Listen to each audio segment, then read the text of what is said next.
Bonjour à tous et bienvenue sur ma chaîne. Si vous êtes ici, c'est probablement parce que vous traversez une période difficile liée à la douleur persistante ou chronique.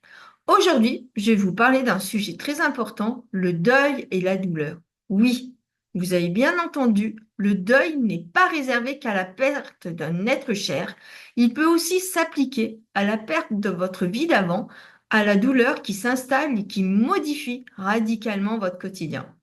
Je suis Corinne Cliquet, infirmière de formation, coach en gestion de la douleur, praticienne en hypnose, formée en éducation thérapeutique du patient, on dit souvent ETP, et patiente ressource SDRC. C'est le syndrome douloureux régional complexe. Donc vous comprenez un peu mieux pourquoi je m'occupe de la douleur chronique. Mon travail consiste à accompagner les personnes dans l'autonomie face à la douleur en leur donnant des outils pour mieux la gérer et pour avancer vers un mieux-être. Donc, dans cette vidéo, je vais vous expliquer les différents stades du deuil dans le contexte de la douleur chronique ou persistante et comment chacun vit ce processus de manière unique. Je vais vous partager une image.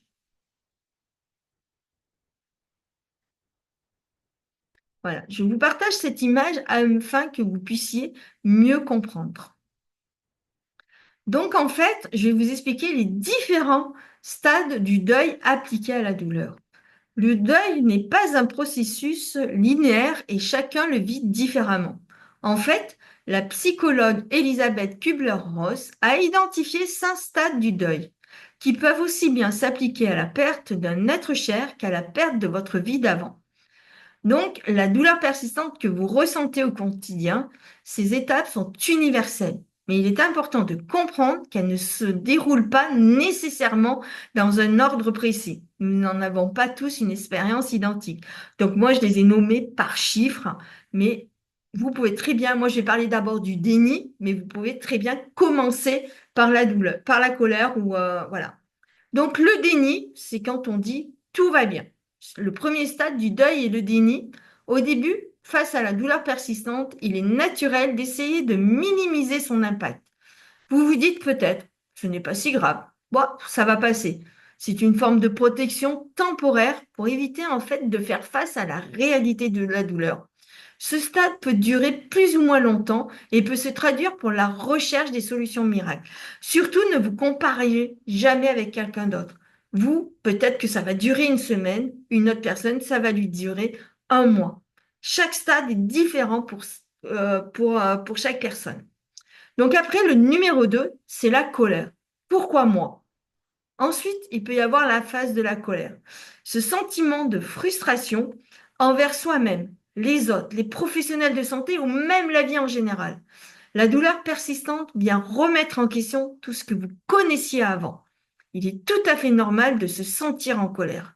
Cette phase peut être épuisante et c'est là qu'il est important de ne pas se juger, mais de l'accepter comme une étape du processus. Puis ensuite vient le stade du marchandage. Donc ici, c'est ce qu'on dit souvent, si je fais ceci, peut-être que.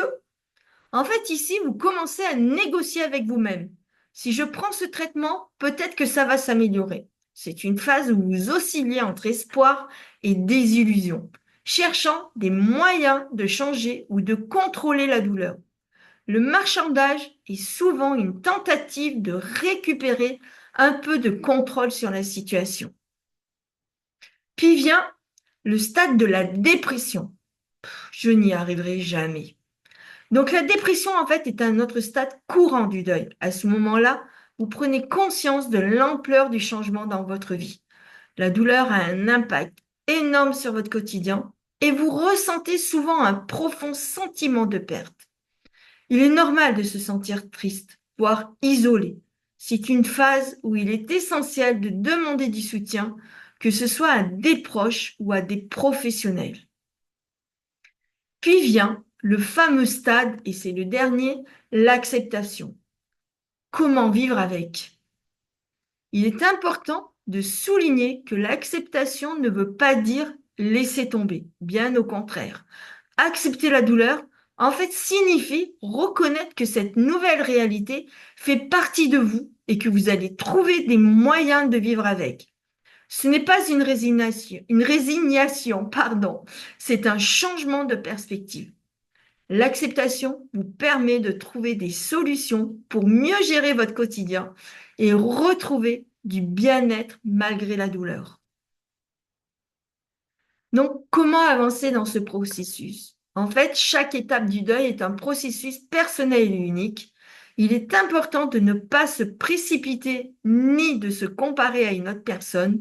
Vous ne devez pas vous forcer à passer à l'étape suivante si vous ne vous en sentez pas prêt. En fait, le plus important, c'est de prendre soin de vous à chaque étape et de vous entourer de bonnes personnes, de vous donner des outils pour avancer et trouver un équilibre. En conclusion, donc, en résumé, le deuil et la douleur sont des expériences intenses, mais il est possible de revenir à une vie plus autonome, même en présence de la douleur. Le processus de deuil est un chemin, en fait, à travers lequel vous allez grandir, découvrir de nouvelles façons de vivre avec la douleur et surtout vous reconstruire. Et ça, c'est important, le mot se reconstruire. Si vous vous reconnaissez dans ce processus, sachez que vous n'êtes pas seul. Merci d'avoir pris le temps de regarder cette vidéo. Si vous avez des questions ou des commentaires, n'hésitez pas à les laisser ci-dessous. Abonnez-vous à ma chaîne pour plus de conseils et de soutien sur la gestion de la douleur et du deuil. À bientôt!